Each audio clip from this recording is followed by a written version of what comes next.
Alright guys, welcome back to another video. Today, I just got the new gas tank for the LTD. I have it in the back of the trunk at this time because unfortunately the straps that hold the tank in place did not come with the tank.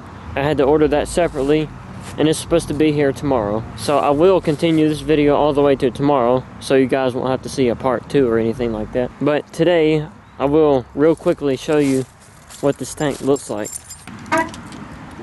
So here's the tank. I mean, it's a gas tank. It's made out of metal. I love that. That is awesome to see a metal tank instead of all plastic these days. And this came with it as well. I believe that is where the sending unit sits, right in this hole. Alright, so it's the next day. Can you guess what came in? You probably can. This looks like my straps for the gas tank. So it looks like two things actually came. I guess the straps themselves and an instruction manual. I don't know. Huh. Okay. What's all this? Okay, I know what this is. This is my new screen for my device that I was going to replace today. This is the toe straps. The stuff we're excited about. So here are the straps. Unfortunately, I cannot do it today because I am sick again for the third time this year. So I have to wait another day to install this new tank. But at least we have all the parts ready. Now I just need to get the feeling better. I will continue the video later. Alright, I'm back. It is Monday and I am feeling better than ever. Let's go ahead and remove that gas tank and then we'll see if we can get the new one on there. I may have to get a hydraulic floor jack to lift it up, but I'll try using my scissor jacks. But first, let's bring the wheel horse and the trailer over here. Oh, wait a minute. I forgot. If you saw my previous video, you know the wheel horse battery's dead. Well, how am I going to get my trailer out of there? I guess I'll have to push it out of the way and use the John Deere. Alright, so we have the tool trailer behind the John Deere, 2 scissor jacks, and we got my impact gun, and of course the LTD.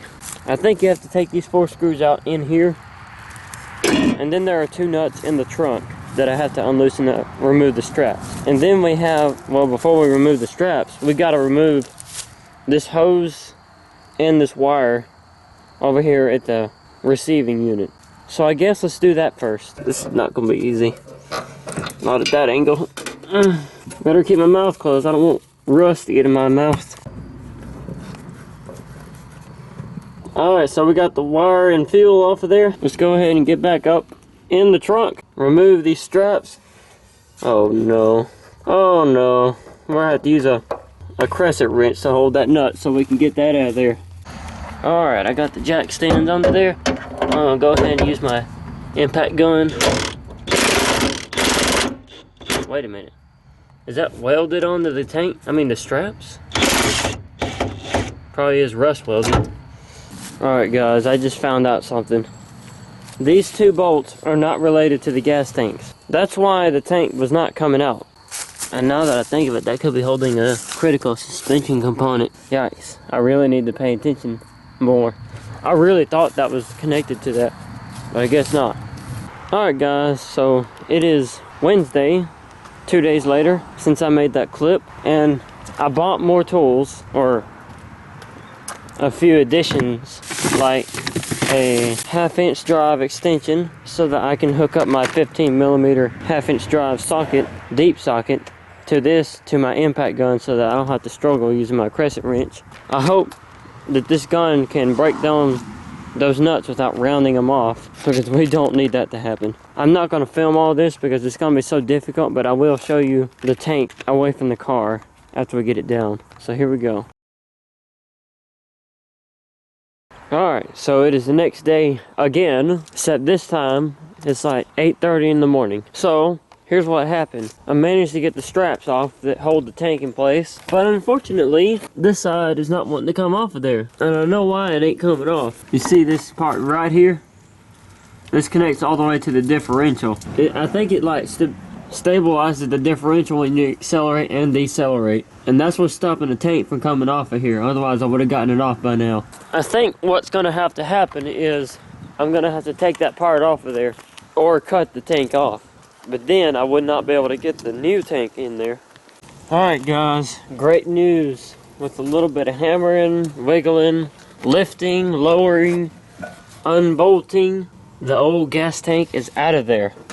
Here's the old gas tank. It really doesn't look all that bad, but it was actually leaking right here, as you can see. That rubber ring that was on the gas tank, like right here on the old tank, it was probably so rotten out. I was just informed that this tank was replaced about 7 or 8 years ago by another mechanic. I guess that's all she had. Now we got to put the new one in there. But before I do that, I want to test this fuel sending unit and see if the fuel gauge will go up and down when I do this. Because if the fuel gauge does work, that means this unit works, and I might just be able to get a float for it, and we can reuse this one. Although it's so rusty, I hate to reuse this thing. But I'm gonna put the tire back on there first. There's no way I'm getting under a car with just the jack stand and a hydraulic jack. I'd rather have the tire on there. Alright, I got the fuel gauge in the full position with the sending unit. Let's turn the key to the on position and see if that fuel gauge moves. I don't believe it.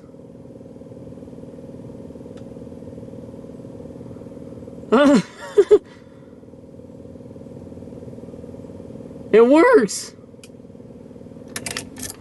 Okay, so I have decided to go ahead and order a new fuel sending unit because the fuel gauge still works, and I want to have a working fuel gauge in the car. I put up all tools, I pushed the car out of the way, sitting right there off the driveway, and it will probably take at least a week for it to get here. That's about how long it took the gas tank. So in the meantime, I guess I'm gonna go ahead and end this video because it's been stretched out so long already.